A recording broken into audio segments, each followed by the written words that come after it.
ಎಲ್ರಿಗೂ ನಮಸ್ಕಾರ.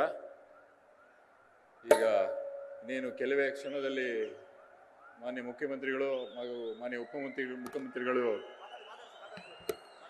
ಇಲ್ಲಿ ಬರ್ತಾ ಇದ್ದಾರೆ.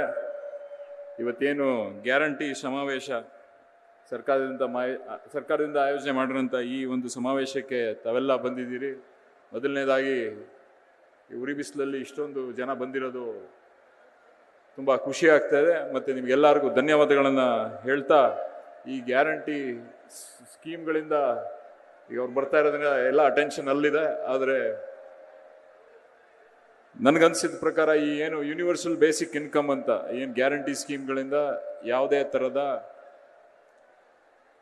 ಅಗ್ರಿಮೆಂಟ್ಗಳು ಏನು ಇಲ್ಲದೆ ನಿಮ್ಮಗಳಿಗೆ ಡೈರೆಕ್ಟಾಗಿ ಫಲಾನುಭವಿಗಳಿಗೆ ದುಡ್ಡಾಗಲಿ, ವಿದ್ಯುತ್ ಶಕ್ತಿ ಉಚಿತವಾಗಲಿ ಅಥವಾ ಬಸ್ ಆಗಲಿ, ಇದರಿಂದ ತಾವುಗಳು ದುಡ್ಡನ್ನು ಮಿಕ್ಕಿಸ್ತಿದ್ದೀರಿ ಮತ್ತು ದುಡ್ಡು ನಿಮಗೆ ಬರ್ತಾ ಇದೆ. ಇದರಿಂದ ನೀವುಗಳು ಪ್ರತಿ ತಿಂಗಳು ಪ್ರತಿ ವಾರ ಮನೇನ ಯಾವ ಥರ ನಡೆಸ್ಕೊಂಡು ಹೋಗಲಿ, ಯಾವ ಥರ ಊಟನ ತಂದಾಕಲಿ ನಮ್ಮ ಮನೆಯಲ್ಲಿ ಮಕ್ಕಳುಗಳಿಗೆ, ನಮ್ಮ ಮನೆಯವ್ರಗಳಿಗೆ ಅನ್ನೋದನ್ನು ತಲೆಯಿಂದ ಯೋಚನೆ ತೆಗೆದುಹಾಕಿ ತಾವುಗಳು ಜೀವನನ ನಡೆಸ್ಕೊಂಡು ಹೋಗ್ಬೋದು. ಇದು ಇವಾಗ ಇದ್ರದ್ದು ಎಫೆಕ್ಟ್ ಇನ್ನೂ ಹೋಯ್ತಾ ನಿಮ್ಮಗಳಿಗೆ ಗೊತ್ತಾಯ್ತದೆ. ಇದೇನಾಗ್ತಾಯಿದೆ, ನಿಮ್ಗೆ ಬಂದಿರೋಂಥ ದುಡ್ಡು ನಿಮ್ಮ ಹಳ್ಳಿಗಳಲ್ಲಿ ಪದಾರ್ಥಗಳನ್ನು, ಸಾಮಾನುಗಳನ್ನು ತಗೊಳ್ಳೋಕ್ಕೋಸ್ಕರ ನೀವುಗಳು ಬಳಸ್ತಿದ್ದೀರಿ. ಇವಾಗ ಅದರಿಂದ ಏನಾಗ್ತಾ ಇದೆ, ಅದರಿಂದ ಬೇರೆ ಉದ್ಯೋಗಗಳನ್ನು ಸೃಷ್ಟಿ ಮಾಡ್ತಾ ಇದ್ದೀರಿ. ಅದಾದಮೇಲೆ ಬೇರೆ ಹೊಸ ಚಿಕ್ಕ ಅಂಗಡಿಗಳನ್ನು ಹುಟ್ಟಾಕ್ತಾ ಇದ್ದೀರಿ. ಯಾಕೆಂದರೆ ನಿಮ್ಮ ಡಿಮ್ಯಾಂಡ್ ಜಾಸ್ತಿ ಆಗೈತೆ. ಹೆಂಗಸ್ರೆಲ್ಲ ಸುಮಾರು ಜನ ಇದ್ದೀರಿ. ಮುಂಚೆ ನೀವು ಲಿಪ್ಸ್ಟಿಕ್ಗಳು ತಗೋತಾ ಇರಲಿಲ್ಲ, ಇವಾಗ ಲಿಪ್ಸ್ಟಿಕ್ ತಗೊಳಕ್ಕೆ ಶುರು ಮಾಡಿದ್ದೀರಿ.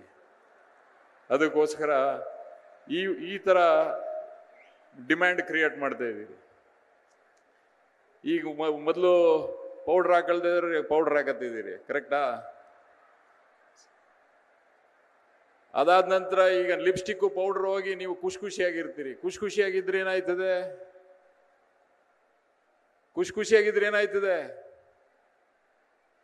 ನಿಮ್ಮ ಆರೋಗ್ಯ ಚೆನ್ನಾಗಿರ್ತದೆ. ಆರೋಗ್ಯ ಚೆನ್ನಾಗಿದ್ರೆ ಆಸ್ಪತ್ರೆಗೆ ಹೋಗೋಕೆ ಕಮ್ಮಿ ಆಯ್ತದೆ. ಆಸ್ಪತ್ರೆಗೆ ಹೋಗೋಕೆ ಕಮ್ಮಿ ಆದರೆ ಸಾಲ ಮಾಡೋದು ಕಮ್ಮಿ ಆಯ್ತದೆ, ಆಸ್ಪತ್ರೆ ಬಿಲ್ ಕಟ್ಟಕ್ಕೆ. ಇದರಿಂದ ಒಂದರಿಂದ ಒಂದು ಈ ಥರ ಎಫೆಕ್ಟ್ಗಳು ಈ ಗ್ಯಾರಂಟಿ ಸ್ಕೀಮ್ಗಳಿಂದ ಬರುತ್ತೆ. ಮತ್ತೆ ನೀವೇನು ಇದೇನು ದುಡ್ಡು ಫ್ರೀ ಆದಾಗ ನೀವುಗಳಿಗೇನು ಅನಿಸ್ತದೆ, ಈಗ ನಾನು ಸಾಲ ತೀರಿಸ್ಬೇಕಪ್ಪ, ಫಸ್ಟ್ ಒಂದು ಸ್ವಲ್ಪ ದಿನದಲ್ಲಿ ಸಾಲಗಳನ್ನು ತೀರಿಸ್ಕೊತೀರಿ ನೀವು ದುಡಿತಿರೋ ದುಡ್ಡಲ್ಲಿ. ಯಾಕೆಂದರೆ ನೀವು ದುಡಿತಿರೋ ದುಡ್ಡಲ್ಲಿ ಪ್ರತಿನಿತ್ಯ ನೀವು ಊಟಕ್ಕೆ ಅದಕ್ಕೆ ನೀವೇನು ಮಾಡ್ತಾ ಇರಕ್ಕಿಲ್ಲ. ಆದ್ದರಿಂದ ಅದನ್ನು ಸೇವ್ ಮಾಡಿ ದುಡ್ಡನ್ನ ನೀವೇನು ಮಾಡ್ತೀರಿ, ಜಾಸ್ತಿ ಚೀಟಿ ಹಾಕತ್ತೀರಿ, ಇನ್ನೊಂದು 2-3 ಕಡೆ ಚೀಟಿ ಹಾಕತ್ತೀರಿ. ಅದು ದುಡ್ಡು ಬಂದಿದ್ದು ಏನು ಮಾಡ್ತೀರಿ, ಬಿಸ್ನೆಸ್ಗಳನ್ನ ಶುರು ಮಾಡ್ತೀರಿ. ಅಥವಾ ಸಣ್ಣದಾಗಿ ಏನಾದ್ರು ಕೈಗಾರಿಕೆ ಶುರು ಮಾಡಬೇಕು, 4-5 ಜನ ಸೇರ್ಕೊಂಡು ಅಂತ ಮಾತಾಡ್ತೀರಿ. ಇವೆಲ್ಲ ಇದರಿಂದ ಆಗ್ತಾ ಇರೋದಂಥ ಲಾಭಗಳು.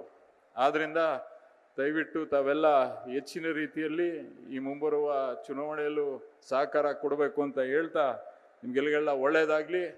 ಇನ್ನೂ ಹೆಚ್ಚಾಗಿ ಲಿಪ್ಸ್ಟಿಕ್ ತಗೊಳ್ಳಿ, ಪೌಡರ್ ಹಾಕೊಳ್ಳಿ ಅಂತ ಹೇಳ್ತಾ ನನ್ನ ಮಾತು ಮುಗಿಸ್ತೀನಿ. ನಮಸ್ಕಾರ. ನ್ಯೂಸ್ ಫಸ್ಟ್, ನಿರ್ಭೀತಿಯಿಂದ ನಿಮ್ಮ ಪರವಾಗಿ.